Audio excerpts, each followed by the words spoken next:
Good morning, everyone. Once again, we are here with another topic in history and civics. Chapter number 5 was going on, as we know, and today we are here with the second part events lead to formation of Muslim League and its objectives. With this, we'll also discuss the importance of Muslim League, but I want to mention that this topic is not in the part of syllabus, so I'll explain you in brief only, not in detail, because this is not the part of the syllabus. Objectives are there in the syllabus, as well as events are also not the part. But for background, why this party was formed, it is necessary, and you will understand better. So I hope you have completed the question answers as usual you are doing. So shall we start today's class? So open your book on page number 60.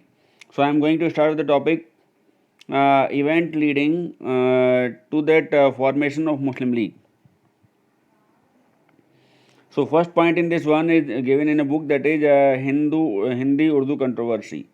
So students, on April 8, 1900, uh, that British government or in United Province, presently which is known as Uttar Pradesh, declared that Hindi will be the official language for work in the court, and government can work in Hindi also. Before that, that Urdu was the language, and whenever this language changed, then Muslims turned against the British government, or against that they make the opinion that this is against the Muslims, and that's why they think so that it is not in favor of Muslims, and resentment came, and controversy continued for months, and the relation between that communities, means Hindus and Muslims, became worse. And this was also that one of that reason that Muslims want a separate organization for them, or separate party for them. So I hope you understood. Due to that, Hindi became that language for official work, court work in Uttar Pradesh. It is declared by the British government on April 8, 1900.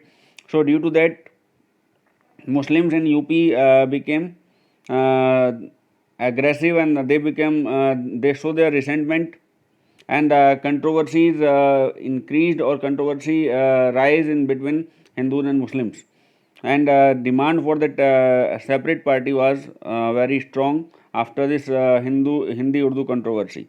So I hope you understood. So now we can have that next topic, that is foundation of Mohammedan Anglo Oriental Association. It was formed in 1893, as I have told previously when I was telling you about Sir Syed Ahmad Khan. So this organization was formed by Sir Syed Ahmad Khan in 1893, and secretary of this party, who was Theodore Beck, and his main motive was there to keep Muslims away from political movement. And which was the political party that time? That time the political party was there, Congress, and they want to keep them away from this political organization, and that's why they made this organization Mohammedan Anglo Oriental Association, or Defense Association. So the main motive was there to prevent them from politics, and that's why separate organization was formed with the help of Theodore Beck. And what was the objective of Theodore Beck? To keep that Muslims loyal to the Britishers, and that's why he supports Sir Syed Ahmad Khan to make separate organization. So I hope after making this organization, that people who were belonging to this organization, they were more confirmed about political organization afterwards, or separate political organization for Muslims. So next, third point, we are going to discuss Aligarh politics. So Aligarh politics is also linked with the Hindi Urdu controversy. So Nawab Mohsin ul Mulk, who was that secretary of this Aligarh Mohammedan Anglo Oriental College Trust, and after the death of Sir Syed Ahmad Khan, he became that secretary of this trust, and whenever that in UP Hindi became that official language, then he condemned very strongly to the government, And whenever that governor of UP, McDonald, became aggressive on this demand. What was the demand? That he want to take this decision back, and he want that Hindi should not be that official language of Uttar Pradesh. So that's why that conflict was there between that McDonald and Nawab Mohsinul Mulk.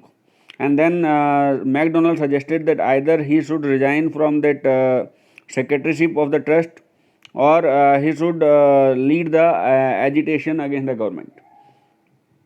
So on this matter, that followers of Mohsinul Mulk became aggressive, and they suggested to form a separate political organization for Muslims so that they can keep their grievances in front of the government. So the next we are going to discuss about partition of Bengal. So in 1905, we all know that Bengal was divided in two parts. One was Hindu majority area and second was Muslim majority area. So after giving that Muslim majority area, that Britishers or Lord Curzon given the assurance to that Muslims that we are thinking for your betterment. And Muslims became now more conscious about their rights. And in Dhaka, Nawab Salimullah, who was the founder of Muslim League, lead the movement, and he welcomed the partition well, and he saw a hope in that one, that now Muslims can have their separate organization. So in 1905 it was there, and 1906 this Muslim League was established by Nawab Salimullah. So now we are going to discuss the next and final event which led that party formation of Muslim League. So we are going to discuss first about Lord Minto. So Lord Minto was the Lord who gave that demand a form of government declaration. So the Viceroy in Shimla on October 1st, 1906 put forward their demands, which was being given by different delegates, or which came, or which were the influential peoples from Muslim society. They meet to Lord Minto, and they given memorandum of demands. And I will go through these demands, few demands what they have kept in front, and all these demands were given by the Lord Minto to this delegation, or all the demands which were kept, 35 demands were there near about, and out of that most of the demands were approved by the Lord Minto. And what was the result of this one? Result of this one was there that Muslims now became more hopeful about the organization, and October this decision came, and then in December that new organization was formed, that is known as Muslim League. So let us go through first whatever that demands kept by the deputation.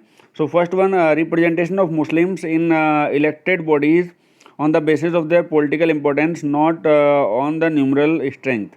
Means that logic was given that either the number of the Muslims anyhow, that number should be equal, means political importance. There are two main communities, Hindus and Muslims, so number should be according to that political importance, not according to strength. Means either that population of the Muslim, whatever it will be, that should not consider that while we are discussing about members, that should be discussed about the political importance of these two communities, not about the numerical strength of these two communities. Second one,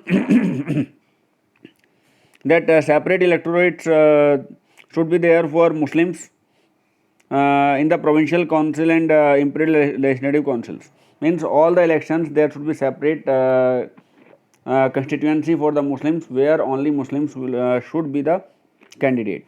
Means that should reserve for Muslims. So third one, that preference to be given to the Muslims while nominating members on Viceroy Council. Means Viceroy Council also preference should be given to the Muslims in place of Hindus. So that was the demand of this delegation. And next one, that reservation of seats for Muslims in state services. Means reservation should be given. Nowadays we are also watching that there are some seats reserved for minorities, for scheduled castes, for scheduled tribes, for OBC. So this was demanded that time, and government approved very easily, because their main motive was there to divert Muslims from Congress. And next one, that more state aid for promoting the Muslims universities, means like Aligarh Muslim University, many other universities should be set up so that Muslims may get education, they can get the government job. Already they have said for the reservation of seats for the Muslims. So all these things were in favor of Muslims, and that's why they became more hopeful about new organization. And in next slide we are going to discuss. Okay, first go through Lord Minto. He was Lord Minto who approved all that demands which was kept in front of him by the Muslim delegation. Most of them were approved, and by this that Muslims became hopeful for new organization, and they formed Muslim League. So how it was formed? Let me go through. Formation of Muslim League. So Nawab Salimullah from Dhaka, he took initiative on December 1st, 1906, and where they were gathered in the conference. Mohammedan Educational Conference was there, and in this meeting, all of them were agreed on one proposal. What was the proposal? That separate organization should be there, political organization should be there for the Muslims.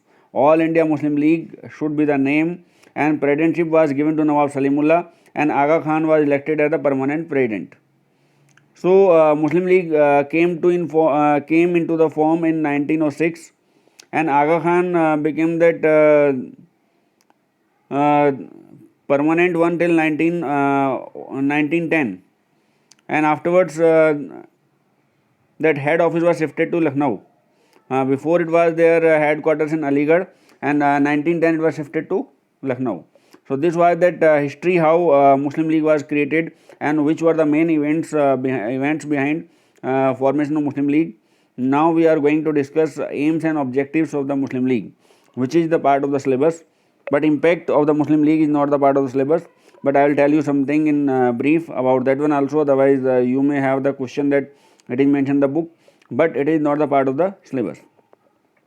So let us go through that objectives. First one, let me read first. To promote among the Muslims of India support for British government and remove any misconceptions regarding the intention of government in relation to the Indian Muslims.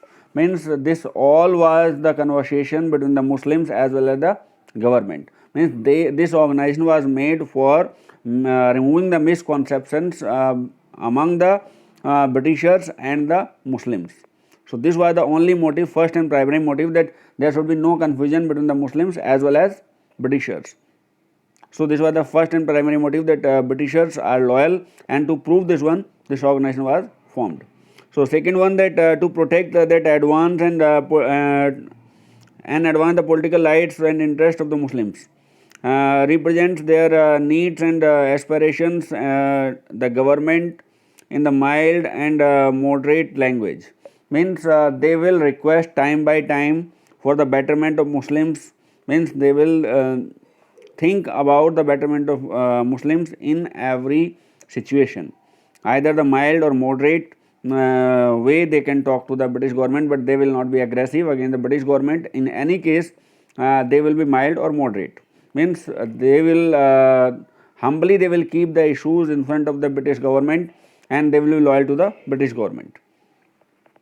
So last point, that to prevent that rise of feelings of hostility between the Muslims of India and other communities. Means this organization will work for better relations with other communities, but main motive is there to make British government happy with the Muslims, and there should be no misconceptions between the Muslims and British government. So that was the main motive. So these were the objectives. Three main objectives were there. This question may come in 2 marks many times in exam. So now we are going to discuss about impact of Muslim League on the national movement. So students, I am not going to tell you about each and every topic in detail, but I am taking every topic in short. So first of all, in beginning, that league was just a masterpiece of Britishers. or we can say so that all political activities were directed not so much against foreign rulers as against that Congress and Hindus. So from 1906 till 1912 or 13, most of that memorandums, most of that proposals came in favor of British government and against the Congress. So Britishers used Muslim League as the weapon against the Congress, while Muslims were not aware about their rights. They were just the puppets in the hand of Britishers, or Muslim League leaders were just the puppets of Britishers, and they were used by Britishers against the Congress.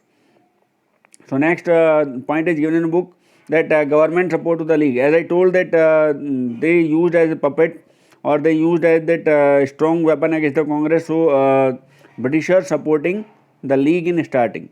So when the confusion started, Minto Morley reforms were introduced in 1909, and afterwards then confusion started between the British government and the Muslims. So when it started especially that Britain hostility to Turkey in Turkey-Italian war. So whenever Maulana Abul Kalam Azad, Muhammad Ali and Shaukat Ali, these two brothers, they came in, or liberal Muslim leaders came in Muslim League. Then that confusion started between the British government as well as All India Muslim League. So what was the confusion? In 1913, whenever that Britishers turned hostile against Turkey, and they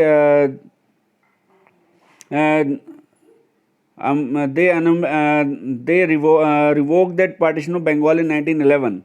So these two steps make Britishers realize that are the Britishers good for Muslims, or they are against the Muslims. And one or two more events were there, but these were the main two events by which that Maulana Abul Kalam Azad, Habibur Rahman and Hakim Ajmal Khan and Majahar ul Haq. These were the persons which turned hostile against Britishers, or which these persons understood the policy of Britishers. So like that they were very liberal, and they were thinking that what is right, what is wrong, and they decided to think about India. They decided to think about rights of Muslim. They clearly understood that if they can do in Turkey, then they can do in India also. Then that attitude of the Muslim League changed towards Britishers. So next point is Union book, Congress and League. So Congress was working for the whole country, while Muslim League was working for the Muslims only. And in Lucknow Pact, these two parties, Muslim League as well as Congress, came together, and they have the pact, Lucknow Pact, and according to that pact they decided to work together for communal harmony and working for the betterment of country. But communal electorate means constituency should be reserved on the basis of religion. That was that main demand of Muslim League, and anyhow Congress accept this one for the betterment of country, or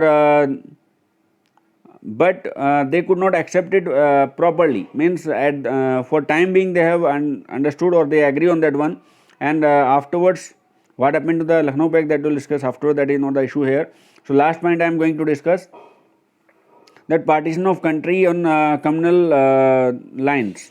So in 1940, that Muhammad Ali Jinnah at Lahore session, he put forward the demand of Pakistan, and finally they became successful in 1947. That demand on the basis of religion, the new nation should be given to them. So Lucknow Pact, that Muslim League and Congress came together, and in 1940 continuously they became aggressive, and communal rights were there in India.